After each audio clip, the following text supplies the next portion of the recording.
Hawak na ng mga kapulisan ang dalawang sospek matapos mahulihan ng mga ipinagbabawal na gamot sa isinagawang operasyon sa Tagoloan, Misamis Oriental. Ibabalitayan ni Patroluman Saraben Bato Malaki.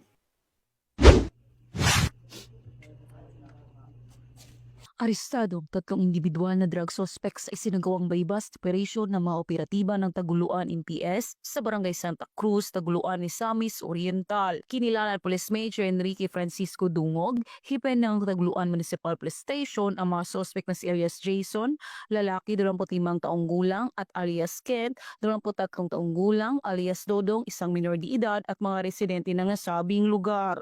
Queen Force, color black,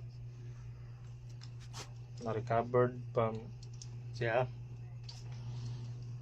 Sa ikinasang operasyon ng mga operatiba ng Taguluan Municipal Police Station ay nagresulta sa pagkakaaresto ng mga sospek at pagkakakumpiska ng mga pakete na hinihinalang shabu na may bigat na 8.5 grams na may standard drug price na 57,800 pesos. Isang 500 peso bilang ginamit bilang buy-bust money. Nahaharap ang mga sospek sa kasong paglabag sa RA 9165 o Comprehensive Dangerous Drugs Act of 2002. Mula dito sa Camp Capistrano, Gusa, Cagayan de Oro City, ako ang iyong PNN correspondent, Patrolwoman Saraben Bato Malaki, alagad ng batas, taga-taguyod ng Balitang Pulis.